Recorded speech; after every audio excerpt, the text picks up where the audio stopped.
Muito bem, muito bom dia a todos, senhoras e senhor vereador, os nossos funcionários, a senhora jornalista. Muito bom dia. Eu começava esta nossa primeira reunião do ano 2024 por apresentar as minhas condolências à senhora vereadora por falecimento do seu sogro, extensivas naturalmente à restante família, em meu nome e do restante executivo e, paradoxalmente, desejar a todos um bom ano dentro das possibilidades que a vida nos conceder.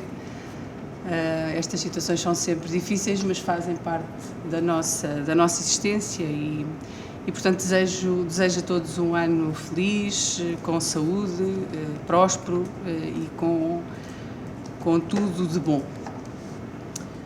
O mesmo relativamente à nossa população, aos nossos munícipes e a todas as pessoas que vivem no concelho. Espero que este possa ser um ano melhor do que o anterior e que possa ser um ano de felicidade para todos. Eu começaria a reunião, como é habitual, por entregar o resumo diário de tesouraria aos senhores vereadores,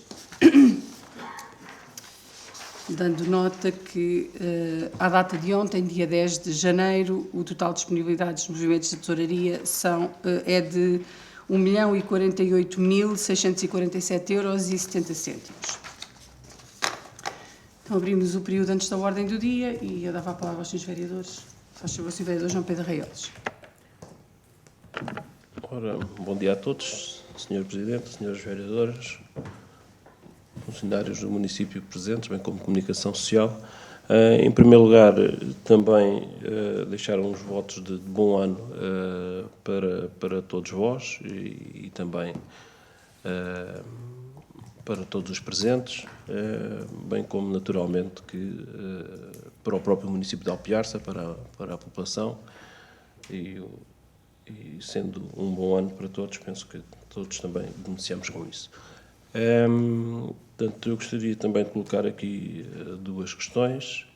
A primeira questão tem a ver com o ponto de situação da venda do prédio da Avenida de Berna, tendo em conta que também recentemente houve um procedimento portanto, uma possibilidade de venda direta e saber se está em desenvolvimento ou concretizado ou se houve interessados ou não. Portanto, nesse sentido, saber esse ponto de situação. Também relacionado com o despedimento dos trabalhadores da Agroalpiarça desde 31 de outubro, questionar portanto, a salvaguarda daqueles que foram despedidos, no sentido de se foi assegurado ou não que ficariam com subsídio de desemprego. Tive informação, pelo menos, de dois que não, e, portanto, gostaria de saber se a situação foi salvaguardada, se vai ser ainda corrigida, portanto, porque na altura dessa cessação de vínculo que não foi, portanto, salvaguardada a situação e, portanto, eu queria questionar no sentido de saber essa resposta. Disse. Muito obrigada, Sr. Vereador. Sra. Vereadora, faz favor. Sra. Vereadora Fernanda Cardido. Então, bom dia a todos e a todas. Desde já retribuir e desejar uns votos de um bom ano, que, quanto mais não seja um pouco melhor que o ano anterior. E tenho duas questões. Uma delas é em relação ao ponto da situação do parque de autocaravanas, e a outra questão é em relação ao pátio central. Eu vi nas redes sociais que tinha encerrado, se encerrou definitivamente, se voltará, foi só por esta altura das festas, ou se vai voltar a abrir. Porque senão será mais um estabelecimento que fecha em Alpiarça, depois de há um tempo para cá, tantos outros que encerraram, e o Auchan também encerrou há pouco tempo, a papelaria, há um bocadinho mais tempo o Nortenho da Silva, disseram também que a Celeste no Frado também ia encerrar, a Idalécia nos arcos. E pronto, a acontecer é preocupante porque vamos ficando sem comércio, e nomeadamente o pequeno comércio em Alpiarça. É tudo, Sr. Vereador? Muito bem. Então, vou tentar esclarecer aqui as questões colocadas. Relativamente ao ponto de situação da venda do prédio da Avenida de Berna, nós, na sequência da asta pública que fizemos inicialmente e que teve um interessado e depois não veio, como foi dado conhecimento à Câmara, não veio a cumprir os procedimentos a que estava adstrito desde logo, e designadamente o pagamento da primeira tranche, que fazia com que a adjudicação deixasse de ser provisória e passasse a ser definitiva, depois para a celebração da escritura, como a entidade que fez a proposta não procedeu a esse pagamento, a adjudicação não passou a definitiva e, portanto, não foi feita, como é evidente. Entretanto, no âmbito dos documentos da própria asta pública, havia a previsão de, não se concretizando por aquela via, poder-se escolher a negociação direta e, portanto, o prédio poder ser negociado de forma direta, desde que se mantivesse a base de licitação que estava e que tinha vindo da avaliação que tinha sido feita por perito. E, portanto, nós lançámos mão dessa possibilidade, divulgámos esse propósito de fazer a venda por adjudicação direta, por negociação direta. Neste momento, dentro do prazo, entraram, eu não tenho completamente presente, mas penso que foram 6 propostas, e foram todas remetidas para a Comissão de Abertura das Propostas, que estava constituída já no âmbito da asta pública e que tem exatamente os mesmos elementos. Tem um elemento indicado pela Fundação e tem 2 elementos indicados pelo município. E são o vereador Jorge Freitas, o Dr. Nuno Paulino e o Sr. Valdemar. Portanto, a comissão é exatamente a mesma. Foi remetido para a comissão, que fez a análise das propostas. As propostas foram submetidas por via eletrónica, e neste momento o que estamos é a fechar a ata, estamos à espera que a comissão nos entregue a ata fechada para notificarmos a proposta com o maior valor, que é acima, e desta vez até mais substancialmente acima do que da última vez, e, portanto, vamos notificar a empresa ou a entidade, que eu não sei quem é, mas que fez a proposta, no sentido de proceder ao pagamento da primeira tranche, exatamente nos mesmos moldes do caderno de encargos, para depois ser celebrada a escritura com o pagamento integral do imóvel. E, portanto, neste momento o ponto de situação é notificar. O prazo acabou ontem, ou antes de ontem, salvo erro, é notificar a proposta mais valiosa e proceder em conformidade com o que já estava no caderno de encargos. Relativamente à questão que o Sr. Vereador coloca no que diz respeito aos subsídios de desemprego, nós estamos a avaliar a situação porque a Segurança Social, o que exigia, ou os requisitos que exige para atribuir o subsídio de desemprego, implica que nós tenhamos que justificar a cessação do contrato de trabalho com uma justificação que não é verdadeira. Ou seja, uma coisa é a extinção do posto de trabalho, outra coisa é o despedimento, ou seja, há várias razões para que um posto de trabalho deixe de existir, e a Segurança Social, para atribuir o subsídio de desemprego, o que solicita, neste caso a Agroalpiarça, é que emita uma declaração com um motivo que não é exatamente o motivo pelo qual os postos de trabalho foram extintos, que tem a ver com a extinção da própria entidade. E, portanto, nós estamos a conversar com a Segurança Social exatamente para perceber quais é que são as demarches que temos que fazer sem darmos uma razão que não é verdadeira, porque não vamos assumir uma coisa que não corresponde à verdade. E, portanto, mas também não queremos que as pessoas sejam prejudicadas, obviamente, que se estiverem desempregadas, não obstante ter sido uma opção sua, porque não pretenderam continuar vinculados ou em vias de se vincular com o município, e, portanto, nós estamos com a Segurança Social a tentar resolver a questão, porque não vamos fazer uma declaração no modelo em que a Segurança Social pretende, mas queremos corrigir a situação. Portanto, o advogado do município está em conversações com a Segurança Social e com os juristas da Segurança Social para ultrapassar a questão, e inclusivamente até com a representante de alguns trabalhadores.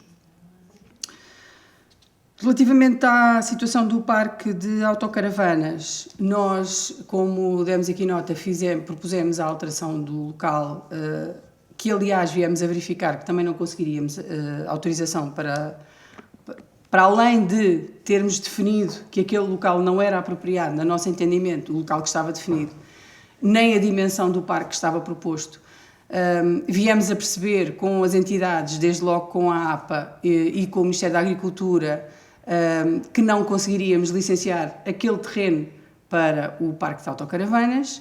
Entretanto, encetámos o processo para o fazer noutra localização, que indicámos, ao lado do Parque Campismo, no sentido da reserva.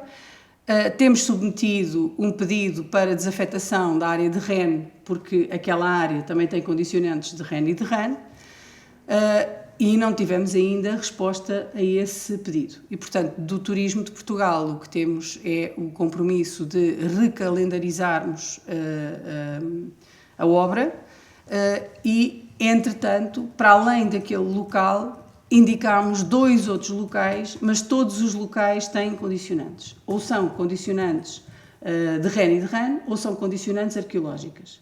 E, portanto, entre umas e outras, nós o que estamos a procurar é que a entidade que mais rapidamente nos responda e que nos dê condições para avançar, nós optaremos por essa localização. Nesta fase, queríamos manter aquela que propusemos e estamos apenas a aguardar que do Ministério da Agricultura, eu já tive uma reunião com o Secretário de Estado, entretanto, estou a aguardar que eles nos mandem o parecer. Nós não podíamos saber quais são as outras hipóteses. Podem saber. Há 2 outras hipóteses. Uma delas é ao lado das piscinas, portanto, naquele gaveto, digamos assim, que fica imediatamente ao lado das piscinas, tem o parque infantil e depois tem aquele terreno ali ao lado. E a outra hipótese é cá em cima no complexo, em frente ao complexo, do lado do Olival. Portanto, que são as várias hipóteses que se enquadram dentro da perspectiva do que nós gostaríamos que fosse a localização da nossa área de serviço de autocaravanismo. Fora do miolo da vila, nós temos vários conceitos destas áreas de serviço das autocaravanas. Há algumas áreas destas que estão completamente incluídas dentro do miolo das cidades e das vilas, no sentido de terem acesso a determinado tipo de serviços e têm uma lógica de ligação ao comércio. Nós entendemos que devemos ter uma oferta diferenciada e queríamos que tivesse uma ligação à natureza e que permitisse que as pessoas usufruíssem de outro tipo de condições e, portanto, que tivessem fora dos núcleos urbanos, portanto, que não ouvissem barulho, que não tivessem sujeitos ao trânsito a passar, que tivessem condições e de proximidade com o complexo desportivo, com zonas lúdicas como a barragem ou as reservas e que permitisse que quem utilizasse a área de serviço viesse com uma perspectiva diferente do que quem, por exemplo, vai para uma área de serviço dentro de uma cidade ou de uma vila. E isto, no fundo, diferencia a escolha e as pessoas que querem fazer uma coisa vão para um sítio, as que querem fazer outra iriam para outro. E, portanto, a nossa perspectiva era essa. Estamos dependentes da autorização, neste caso, para levantamento das condicionantes, que, aliás, são de diversa ordem e em muitas localizações.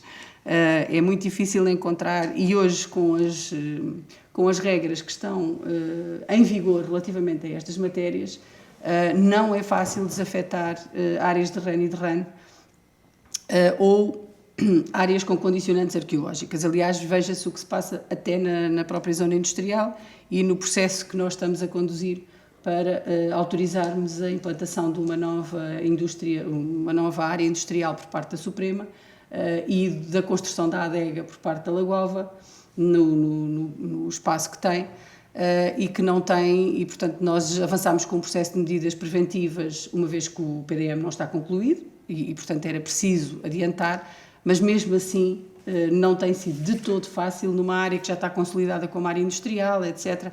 Tem sido bastante complexo. De qualquer modo, não deixaremos de o fazer e, portanto, vamos insistindo, salvaguardando com o Turismo de Portugal, que era essencial salvaguardar a possibilidade do projeto se implementar. Relativamente às questões que coloca a senhora vereadora, há ainda a questão do pátio central. Nós também constatamos pelas redes sociais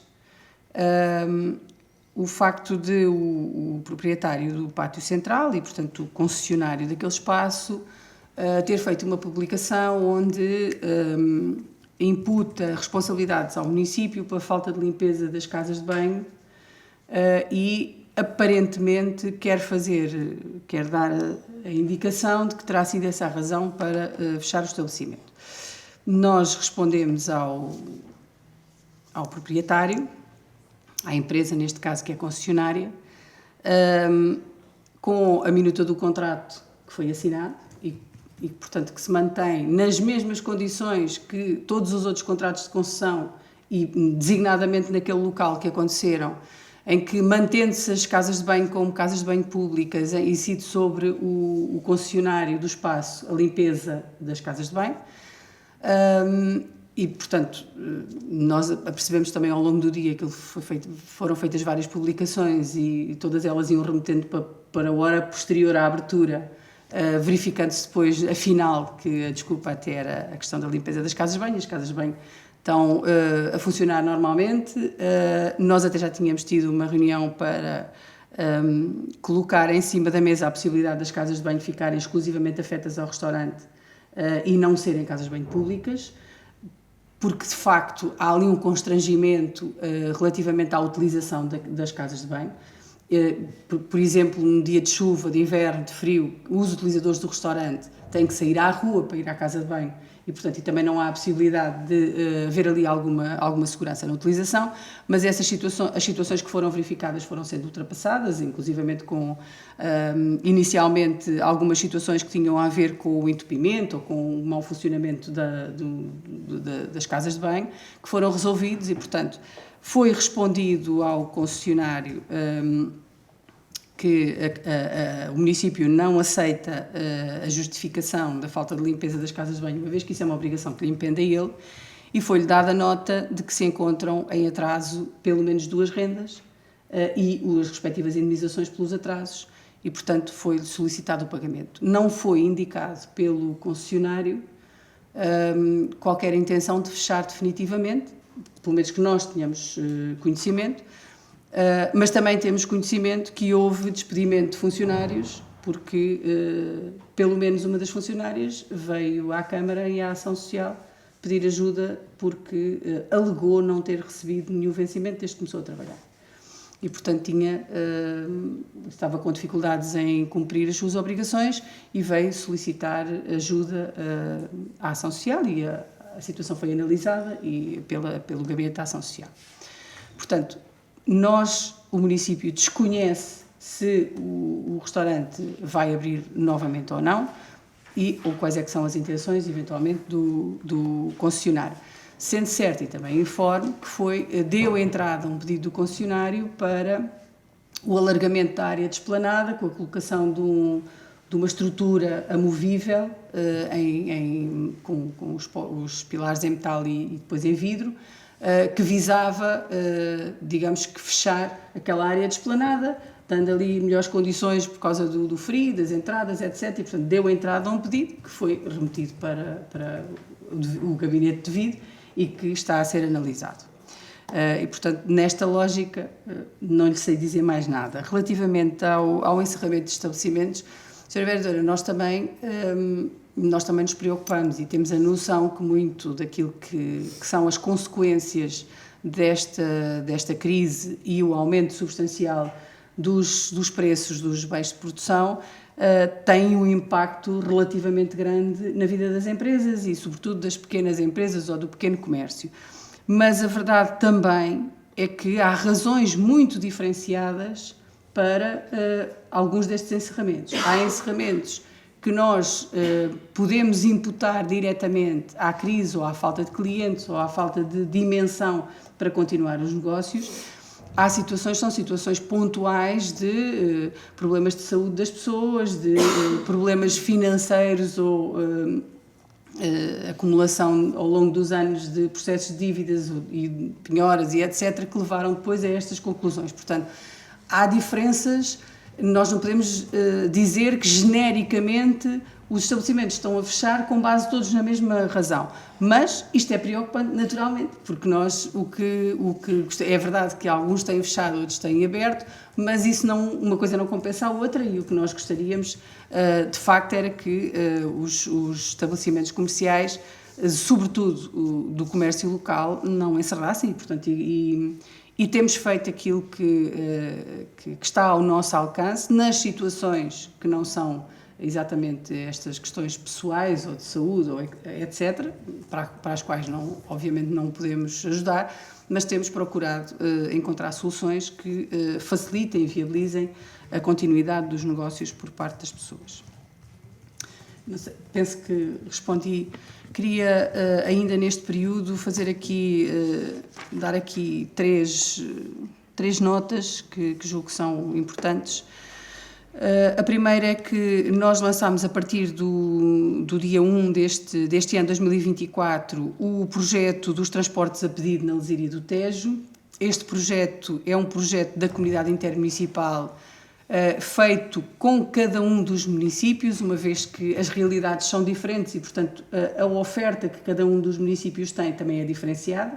Portanto, o projeto parte da comunidade e depois é feito com cada um dos municípios em relação às solicitações que fez.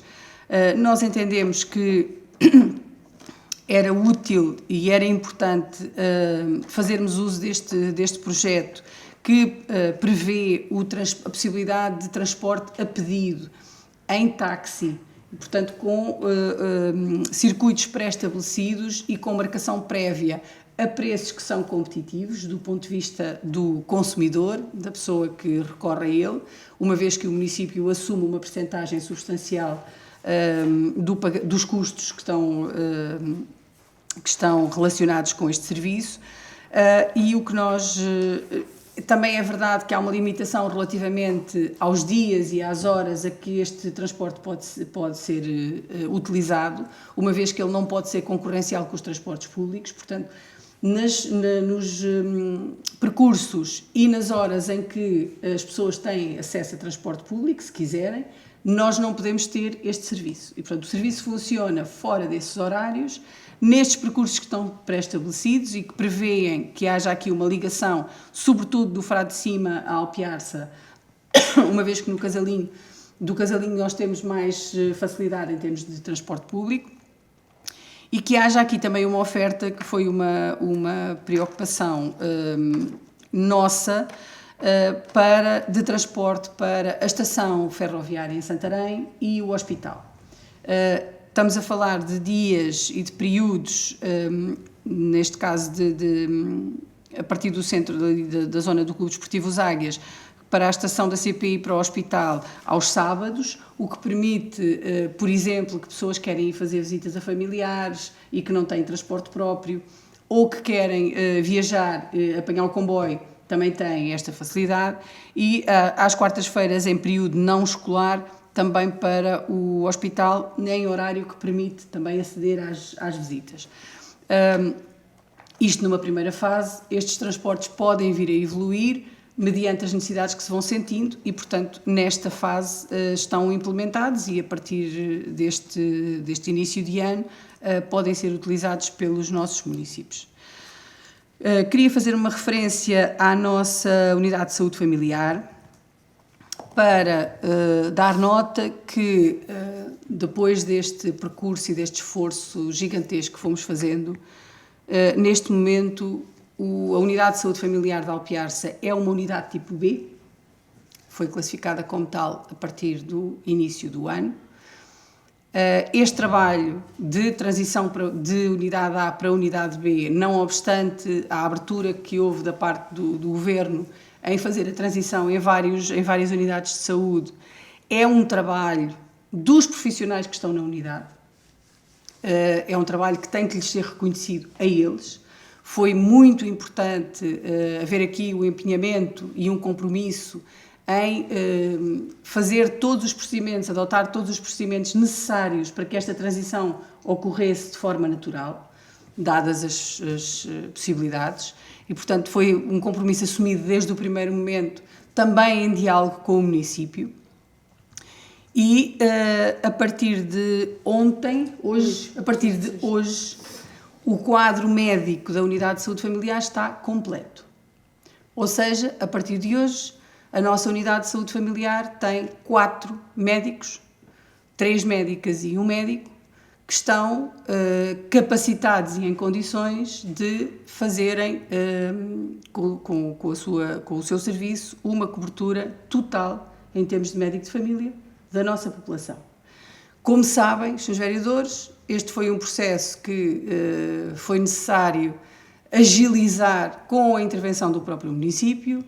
Foi importante para que os médicos quisessem vir para Alpiarça, fixar-se no concelho, um trabalho não só de charme, no sentido de lhes mostrar que era uma boa aposta em termos profissionais, mas foi preciso da parte do município um esforço financeiro para lhes permitir o incentivo que de outra maneira não teriam, e isso fez toda a diferença. E o que é facto é que, neste momento, e como bem sabem, numa lógica diferente daquela que perpassa um bocadinho o país inteiro, o Concelho de Alpiarça tem o seu mapa de pessoal médico completo e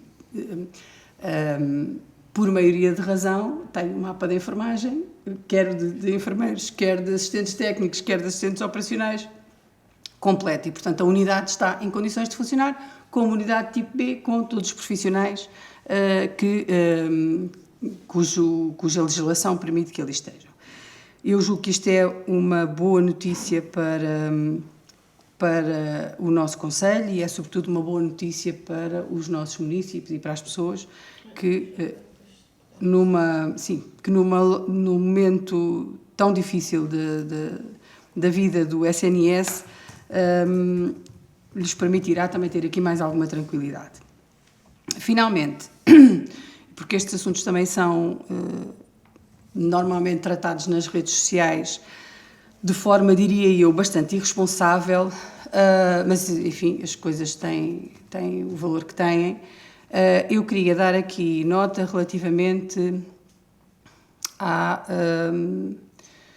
questão da colheita das azeitonas do olival explorado pela Agroalpiarça. Para dizer o seguinte: é falso, completamente falso, que o olival esteja carregado de azeitonas. Ponto 1. É falso que não se tenha procurado com a entidade a quem se vendeu a azeitona que a colheita fosse feita o mais rapidamente possível, nas melhores condições possíveis e nas melhores condições de preço, uma vez que não foi fácil, nem seria fácil, não está a ser fácil encontrar, apesar do preço do azeite, não está a ser fácil encontrar empresas que queiram vir fazer as colheitas, porque o preço das colheitas, se não puder ser feita de forma mecânica, é muitíssimo elevado. E, portanto, não lhes compensa vir fazer apanha manual, carregar, levar ao lagar, fazer o azeite. O preço que a seguir obtêm do lagar, à entrada do lagar, não é compensador. E, portanto, houve, na altura que se fez a asta pública, houve a consulta a uma série de empresas, houve gente que veio, quando percebeu que uma boa parte tinha que ser apanhada à mão, porque aquelas oliveiras são mais antigas, não dá para estar com a apanha mecânica da forma que é feita nos olivais intensivos que existem noutras zonas, e, portanto, as empresas, as entidades que tinham vontade de fazer a apanha tiveram algumas reticências. De qualquer modo, o olival que habitualmente está tratado foi completamente colhido com dificuldade ou com exceção de algumas pernadas de algumas oliveiras onde a máquina não consegue chegar. Todo o resto foi colhido, foi visto, foi verificado, oliveira a oliveira, qual é que era o estado da colheita das azeitonas. E, portanto, é completamente falso aquilo que é alegado relativamente ao olival estar carregado de azeitonas. Segunda nota. Para as zonas com oliveiras que não estavam adjudicadas a esta empresa para a colheita mecânica, nós abrimos 2 astas públicas com preços de 10 cêntimos, portanto, com um preço completamente irrisório. Abrimos 2 astas públicas com a possibilidade de as pessoas se apresentarem, eventualmente até de virem ao município e solicitarem a apanha gratuita da azeitona, que foi pretensão que não entrou no município. Não houve ninguém em Alpiarça, arredores, onde quer que seja, que se tivesse dirigido ao município a solicitar a apanha gratuita da azeitona. Zero. Ninguém. Relativamente a 2 áreas, as astas públicas estão publicadas no nosso site. Houve 2 áreas que nós concessionámos a preços completamente diferentes, por estarmos a falar de zonas que não estão tratadas, por oliveiras que estão afastadas, portanto não estão em olival, estão umas aqui, outras ali, e por uma língua que está nas barreiras, uma língua de oliveiras que fica numa barreira e que a máquina da apanha mecânica não consegue lá chegar. Fizemos 2 astas públicas que ficaram as 2 vazias. Portanto, isto por oposição àquilo que normalmente se fazia, que era entregar a colheita a um conjunto de trabalhadores da Agroalpiarça que metiam férias para ir fazer a apanha e que a seguir apanhavam a azeitona, não tinham mais nenhum custo com ela, porque ela era transportada pela Agroalpiarça, o azeite, quando se ia buscar, era entregue pela Agroalpiarça e as pessoas faziam uma divisão do azeite em 3 lotes e, portanto, quem apanhava ficava com 2 e entregavam um terço, digamos assim, à Agroalpiarça. Era assim que se fazia. E, portanto, o custo era todo da Agroalpiarça, eram os funcionários que lá iam apanhar, ficavam com 2 partes, entregavam uma, mas entregavam não. A Agroalpiarça ia buscar e ficava com uma. Isto era o que se fazia. O que se fez agora foi lançar uma asta pública. Nós, e eu tenho aqui para dar nota aos senhores e às senhoras vereadoras, nós tivemos um total global deixem-me ver se eu consigo perceber isto, porque isto vem numa folha Excel e estamos a falar de um total de 4.413,84 € com os pesos indicados das datas em que foram apanhadas as azeitonas, qual é que foi o valor por cada uma dos dias da apanha e a totalidade da venda das azeitonas. E, portanto, o total é de 4.413 €. Deixem-me ver se eu consigo. Pelo menos é o que eu noto daqui. Salvo qualquer engano que possa depois esclarecer, porque a folha vem mal impressa e eu não consigo dizer-vos com rigor, mas posso-vos mandar depois qual é que foi a quantidade apanhada, qual é que foi o preço. Aliás, ele estava na asta pública e, portanto, é simples de fazer as contas. De qualquer forma, isto para dizer que eu percebo que tenham que se encontrar motivos. Eu percebo, nem que a gente tenha que inventar, isso faz parte da vida e, portanto, quando não se sabe, inventa-se e manda-se umas coisas para o ar e diz-se, ei, pá, aquilo. Eu acho incrível, porque até há comentários do género de o olival está carregadíssimo de oliveira. de azeitona, que é uma coisa... A gente vê aquilo e diz, ui, isto foi alguém que andou lá e que foi lá vendo. A nota que nós temos, a informação que nós temos da Agroalpiarça é que o resto que ficou, a que as pessoas tradicionalmente chamam o rabisco, como fazem na vindima, dará para encher 1 ou 2 baldes, daqueles baldes de 15 litros.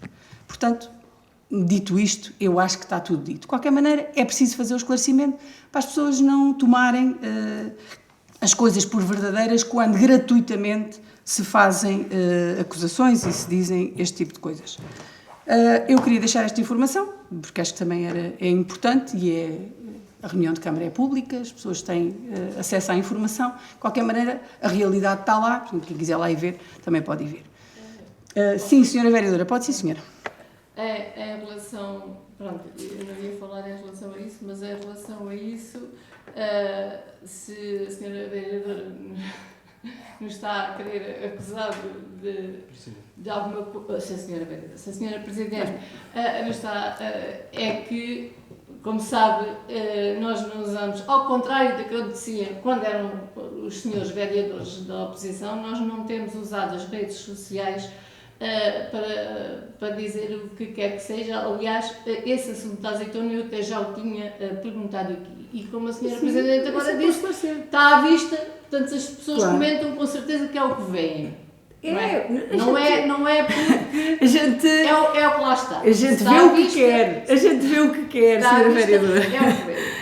A gente vê o que quer, mas pronto. Não, mas eu não fiz acusação nenhuma, atenção. Não, aliás, coisa que também não me pode fazer a mim, porque eu, enquanto fui vereadora da oposição, nunca utilizei redes sociais para coisa nenhuma. Dizem que andamos muito calados, mas o que fazemos é o que temos a dizer, temos-lo dito aqui. Em relação, portanto, aqui a minha dúvida, em relação aos médicos, portanto, a partir de agora a Câmara deixa de dar os 2.000 euros a mais a cada médico e eles passam a receber... Eles recebem o montante da unidade tipo B. Da unidade tipo Exatamente. B. Havia, salvo erro, no protocolo, um prazo que eles têm que cá estar agora, que seria de... O protocolo que foi assinado, ou seja, esta médica que entra agora não tem nada a ver com o protocolo. Os outros 3 médicos tinham um protocolo assinado com uma permanência de 4 anos, com o compromisso de permanecerem durante 4 anos. Entretanto, todas as unidades vão... A perspectiva é que todas as unidades de saúde vão passar a tipo B. Não são todas, mas nesta fase passaram uma boa parte delas. A indicação que nós temos é que, eventualmente, outras podem vir a passar na totalidade, mas não...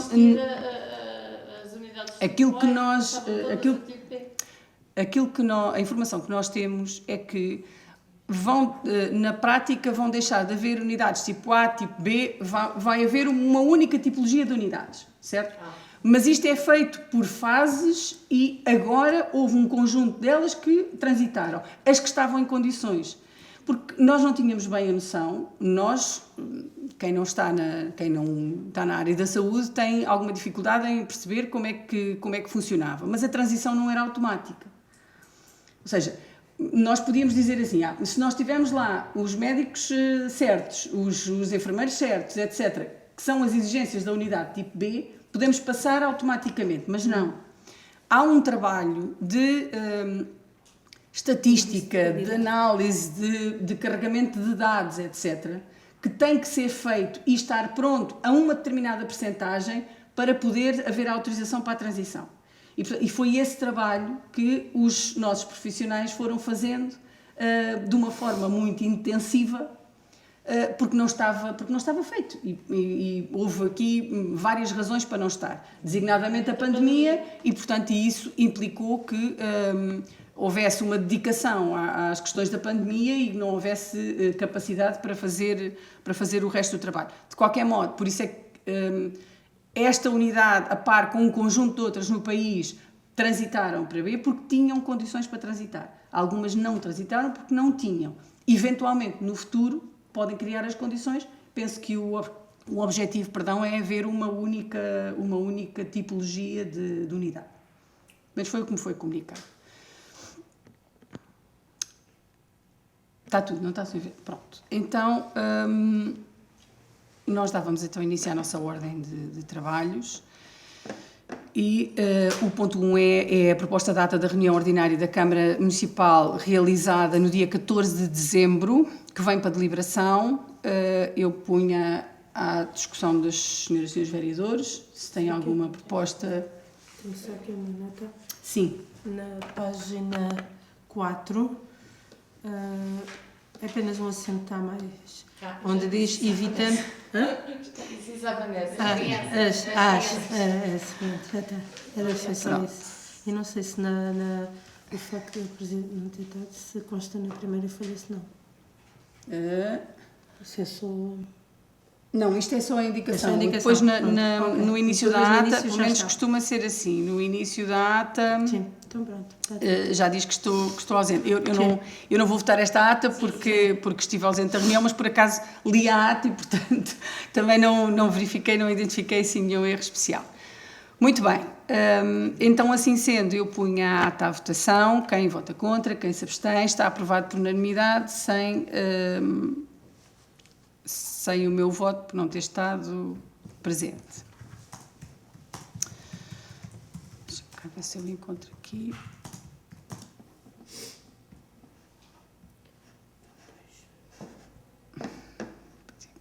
Pulo-os todos aqui, mas por vistos não pus os dois. Deixa desse. Para os outros aparecerem. Sim, os outros estão cá. O que não me aparece aqui é o 2. Peço desculpa. Isto passa-me logo aqui do 1 para o 3. Deixem-me cá ver.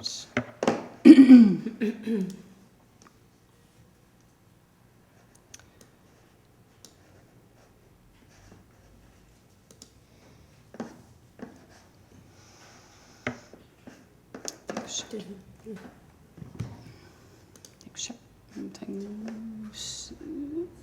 Tens aí o 2, não? Eu também peço desculpa porque eu não consigo abrir aqui o ponto 2. Proposta de cessação de protocolo de utilização de sala no edifício da Câmara Municipal, sítio no Frado Baixo, que vem para deliberação. Este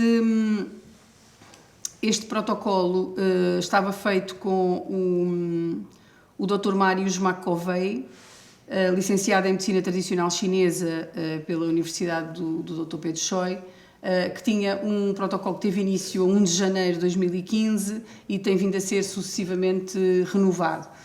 O Dr. Mário veio agora, através de carta registada no dia 14 de 12 do ano passado, solicitar a cessação do protocolo com efeitos a 31 de dezembro, uma vez que irá encerrar a atividade profissional de exercício de terapias alternativas. Portanto, nos termos das cláusulas do nosso protocolo, prevê-se que, caso o segundo outorgante encerre a sua atividade, cessa automaticamente a vigência do presente protocolo e, assim sendo, nestes termos, o que se vem propor é que se cesse o protocolo de utilização daquela sala, em virtude do profissional que lá estava ter deixado de exercer a sua atividade profissional. Senhores vereadores, faz favor, senhor vereador. Portanto, este protocolo, no seu clausulado, prevê, portanto, que qualquer uma das partes, com a devida antecedência, possa rescindir ou cessar a sua função e, portanto, é o que acontece aqui. Uma das partes, neste caso, vem dizer que entretanto, já não tem interesse em continuar com este protocolo, portanto, não temos qualquer objeção. Referir que no ponto D está um lapso na proposta onde refere que a sessão do protocolo é 31 de dezembro de 2021, mas é 2023, e, portanto, porque o pedido é de 14 de dezembro, mas até ao final desse mês. Exatamente. É 31 de dezembro de 2023. Está bem, muito bem. Então, assim sendo, eu punha a proposta à votação, a proposta de cessação do protocolo de utilização da sala no edifício da Câmara Municipal, sítio no Frado Baixo. Quem vota contra, quem se abstém, está aprovado por unanimidade. O ponto 3 da nossa ordem de trabalhos é a proposta de autorização para transmissão do direito de superfície dos lotes 108 e 109 na zona industrial, prescindindo do direito de preferência, que vem também para deliberação, naturalmente. O requerimento foi apresentado pela Alfresh, vem no sentido de alienar estes lotes à Rush Farms Limitada e vem solicitar que a Câmara prescinda do direito de preferência nesta aquisição. Esta não é uma primeira aquisição, portanto, não é uma primeira transmissão, perdão, já é uma transmissão subsequente e, portanto, não há lugar, de acordo com o regulamento, ao pagamento de qualquer montante. O município não pretende exercer o direito de preferência. A transmissão é feita através de uma dação em pagamento, é feita pelo valor de 188.000 euros e, portanto, a proposta é que não se exerça o direito de preferência nesta transmissão e de que isto seja feito com a autorização de que não há, de que o negócio se pode fazer sem o pagamento de qualquer indemnização, uma vez que essa indemnização normalmente é devida e, em termos do regulamento, na primeira alienação subsequente à venda do lote. Srs. Vereadores, faz favor. Portanto, trata-se aqui de uma transmissão entre privados, não propriamente uma venda, mas uma dação em pagamento, pelo valor de 188.000 euros, que vem devidamente enquadrada em termos de informação jurídica, portanto, dispensando os privados, digamos assim, de uma compensação ao município pelo movimento deste bem, portanto, do regulamento de 2012, lembrar que os próprios serviços em tempos tiveram um entendimento diferente em relação a esta compensação portanto, e mesmo em futuras revisões do regulamento que existam, portanto, era bom também, se calhar, clarificar, porque depois houve jurisprudência em relação a essa situação desse entendimento portanto, e aceito, portanto, como boa a informação que é feita, naturalmente, por quem domina as áreas. Tal como sempre, faz parte da própria dinâmica da zona industrial este movimento de lotes entre privados e foi sempre nosso entendimento, portanto, prescindir do direito de preferência, a não ser que seja alguma situação que nos interessasse propriamente em termos de município, que penso que não será aqui o caso, e daí que iremos votar a favor disso. Muito obrigada, Sr. Vereador. Então, eu ponho a proposta à votação. Relativamente à proposta de autorização para transmissão de direito de superfície dos lotes 108 e 109 da zona industrial, prescindindo-se do direito de preferência, quem vota contra, quem se abstém, está aprovado por unanimidade. O ponto 4 é o calendário das reuniões da Câmara Municipal para o ano de 2024, que vem nos termos que foram apresentados aos senhores vereadores. É uma sugestão, não há aqui grandes alterações, de qualquer forma, ponho à vossa consideração. Não há... Pronto. Muito bem. De qualquer forma, nós fixamos o calendário e, pontualmente, ao caso haja necessidade, nós podemos reajustar em função da oportunidade ou das necessidades que viermos a ter. Muito bem, assim sendo, eu punha a proposta à votação relativamente ao calendário das reuniões para o ano 2024. Quem vota contra, quem se abstém, está aprovado por unanimidade. O ponto 5 é a proposta de celebração de protocolo de colaboração administrativa e financeira com o município da Chamusca no âmbito do Fundo Florestal Permanente, que vem para ratificação. Este protocolo não é novo, portanto, já tem vindo a funcionar e tem vindo a existir ao longo dos últimos anos, sobretudo a propósito do funcionamento dos gabinetes técnicos florestais municipais. Apresentou-se uma candidatura para o apoio ao funcionamento destes gabinetes ao Instituto de Conservação da Natureza e Florestas, através do Fundo Florestal Permanente. A candidatura referida no ponto anterior foi aprovada e permitiu ver transferida a verba de 13.979 euros para garantir a continuidade da realização de trabalhos relacionados com a floresta, que estão também elencados no próprio protocolo. Os apoios financeiros atribuídos pelo Fundo Florestal Permanente incidem nomeadamente em áreas como o ordenamento e gestão da floresta, prevenção de incêndios e respectivas infraestruturas, arborização e rearborização com espécies florestais de relevância ambiental ao longo dos ciclos de produção, etc. O município de Alpiarça está localizado entre os municípios da Chamusca e Almeirim, sendo que na legislação revogada em 2021 O município deixou de estar integrado num gabinete técnico florestal intermunicipal, o que impossibilita a criação de tais gabinetes, considerando que as CIM passam a ter a designação de gabinetes técnicos florestais intermunicipais. E, portanto, é para nós considerado importante a celebração do presente protocolo para garantir a continuidade da realização dos trabalhos de planeamento florestal, da emissão de pareceres sobre a instalação de estruturas em zonas rurais, bem assim como no âmbito do regime jurídico da arborização e rearborização. Portanto, nestes termos, propõe-se que seja ratificado este protocolo de colaboração administrativa e financeira com o município da Chamusca, para que seja efetuada a transferência do montante candidatado no valor de 13.979 euros, nos termos descritos nos considerandos que vêm de ser expostos. Senhores vereadores, Sr. Vereador, se faz favor. Portanto, em termos do seu funcionamento, penso que se mantém tanto em condições semelhantes àquilo que, pelo menos há mais de 10 anos, que já funciona, sendo a designação uma designação diferente, mas que nós consideramos como sendo a transferência desta verba e a concentração do desenvolvimento de todo este trabalho num só município, porque considerando também o município de Alpiarça tendo uma área diminuta em termos florestais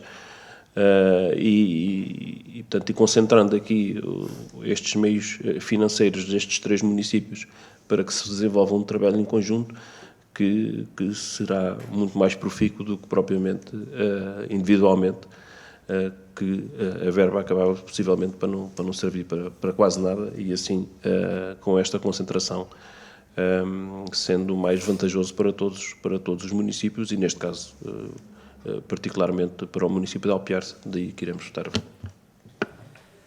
Muito obrigado, Sr. Vereador. Então eu punha a proposta à votação. O que estamos a fazer é a ratificação deste protocolo, proposta de celebração de protocolo de colaboração administrativa e financeira com o município da Chamusca, no âmbito do Fundo Florestal Permanente. Quem vota contra, quem se abstém, está aprovado por unanimidade.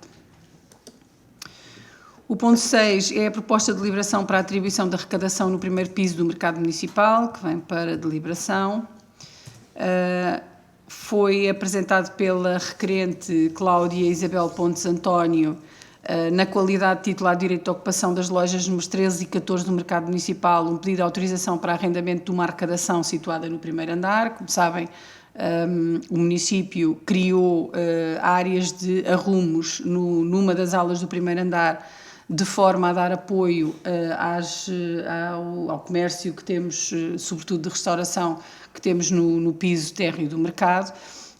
As lojas são relativamente pequenas e algumas das atividades implicam capacidade de armazenamento que não existia nessas lojas e, portanto, há uma ala onde foram construídas arrecadações, em materiais amovíveis, digamos assim.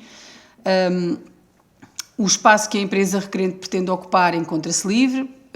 Nós tínhamos determinado para, de algum modo, conseguimos fazer uma distribuição das arrecadações com algum equilíbrio, por cada 2 lojas haver uma arrecadação. Na verdade, há lojas que não precisam deste recurso e, portanto, justifica-se que, sobretudo os restaurantes que têm necessidade de armazenamento de produtos e de um conjunto de necessidades para a sua atividade, possam, cumprindo o regulamento, arrendar mais do que um espaço. O regulamento do mercado prevê igualmente que, para efeitos de aplicação do mesmo, se considera o mercado municipal o recinto coberto e fechado destinado ao exercício da venda de produtos, integrando armazéns, depósitos, instalações, etc. E, portanto, cumpridas as determinações do regulamento e dada atenção à requisição que está, ao requerimento que está apresentado, a proposta é que se delibere aprovar o arrendamento da arrecadação com o número 2, cita no primeiro andar do mercado municipal, à requerente Cláudia Isabel Pontes António, na qualidade de arrendatária das lojas, pelo valor de 24,06 €. Este valor devia estar acrescentado mensais, porque é o valor que se está a atribuir. De qualquer forma, também pode ser feito esse esclarecimento, se assim se entender. Senhoras e senhores vereadores? Muito bem, então eu punha a proposta à votação, proposta de deliberação para a atribuição da arrecadação no primeiro piso do mercado municipal. Quem vota contra, quem se abstém, está aprovado por unanimidade. O ponto 7 é a proposta de orçamento e gestão de despesas com o pessoal para 2024, que vem para deliberação, na sequência do que foi apresentado já em sede orçamental. O órgão executivo deve decidir sobre o montante máximo de cada um dos seguintes encargos, relativos a remunerações, relativos aos postos de trabalho previstos no mapa pessoal aprovado, alterações de posicionamento remuneratório e prémios de desempenho. A tomada de decisão sobre o montante máximo de cada um dos tipos de encargos é de 15 dias após o início da execução do orçamento e, portanto, estamos dentro desse prazo. Desta forma, proponho que a Câmara delibere os seguintes montantes máximos. Encargos com remunerações certas e permanentes, 3.713.929 euros. Recrutamento de novos postos de trabalho, 31.425 euros. Alteração de posicionamento remuneratório, 47.756 euros. Prémios de desempenho, 0. Senhores vereadores, faz favor.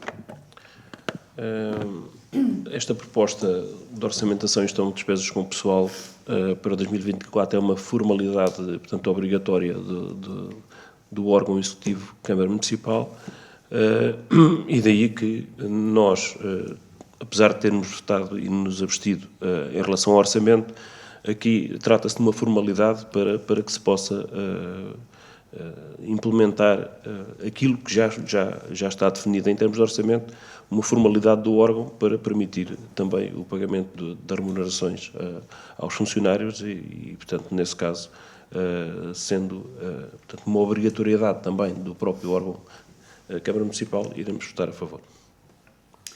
Muito obrigada, Sr. Vereador. Então, ponho o ponto à votação. Proposta de orçamentação e gestão das despesas com pessoal para 2024. Quem vota contra, quem se abstém, está aprovado por unanimidade. O ponto 8, o último ponto da nossa ordem de trabalhos, é o concurso público número 5 de 2023, CCE, para a aquisição da pólice de seguros, que vem para ratificação. Considerando que é necessário e fundamental para o funcionamento do município assumir... peço perdão. Nós estávamos, na altura que é feita a proposta, estamos no final do ano e, portanto, o contrato em vigor relativamente ao serviço estava a aproximar-se do término do prazo. O município deliberou por decisão datada de 26 de fevereiro de 2016 aderir à Central de Compras da Comunidade Intermunicipal da Lesíria do Tejo, dados os efeitos de economias de escala que são provenientes destes procedimentos. E, portanto, continua-se e propõe-se que se celebre o acordo quadro nos termos do disposto no Código dos Contratos Públicos para a aquisição da pólice de seguros. Para esse efeito, propôs-se a abertura do procedimento do concurso público, com publicação no Jornal Oficial da União Europeia, estabelecendo-se para o efeito os preços unitários máximos previstos no anexo A a esta informação, que faz parte integrante também da mesma, e que sejam cumpridas diferentes demarches e requisitos legais, no sentido de que se possa vir a contratar os seguros necessários para o normal funcionamento do município. Não sei se os senhores vereadores querem fazer alguma intervenção. Senhor vereador, se faz favor. Portanto, em termos iniciais, para já, existe aqui um erro no próprio nome do ponto. Nós estamos aqui para ratificar e, portanto, eu inicialmente disse para retificação, até pensei que fosse alguma emenda de algum concurso. Sim, no quadrado do despacho também está Pronto, a retificação. E, portanto, isto pelo menos tem que se alterar, depois mesmo no edital, fazer essa mesma alteração. E o próprio despacho, visto que isto depois já foi para a CIMLT, mas de qualquer das formas pode depois criar aqui algum constrangimento em termos de desenvolvimento de todo o processo. Esta área aqui, penso que é uma das áreas onde o município terá que entrar. Nós estamos a falar da aquisição de seguros dos mais variados do município. E, portanto, sendo aqui o volume dos fatores que influenciam a capacidade negocial, nós sendo os municípios mais pequenos da CIM, da comunidade intermunicipal, portanto é natural que possamos tirar vantagens em relação a integrar este mesmo concurso, até porque depois algumas câmaras com maior dimensão optam por fazer individualmente, mas foi sempre o nosso entendimento e entendo que também que deve continuar, de que esta é uma das áreas onde claramente portanto, é vantajoso para o município, daí que nós iremos votar a favor. Muito bem. Muito obrigada, Sr. Vereador. Perdão. Então vamos votar o ponto 8, concurso público número 5, 2023, para a aquisição de apólices de seguros, com a alteração, perdão, agora com a rectificação ao que foi apontado pelo Sr. Vereador, em vez de onde se lê retificação, deve ler-se ratificação. Quem vota contra, quem se abstém, está aprovado por unanimidade. Queria fazer aqui dar aqui uma breve nota que há pouco me esqueci no ponto de antes da ordem do dia e não consegui fazê-lo porque me passou, mas acho que é importante e já agora para a informação dos senhores vereadores e para publicitação em geral. A Câmara de Alpiarça foi notificada da sentença no processo movido pelo Sr. Armindo Estradas Treventino relativamente ao município. E a decisão é favorável ao município, aliás, como não podia deixar de ser. Simplesmente a sentença não transitou ainda em julgado, ou seja, ainda pode ser objeto de recurso. Mas, e muito brevemente, é dada razão, como sabem, a ação visava executar o acordo que vinha do processo anterior, subscrito pelo Sr. Treventino e pelo município,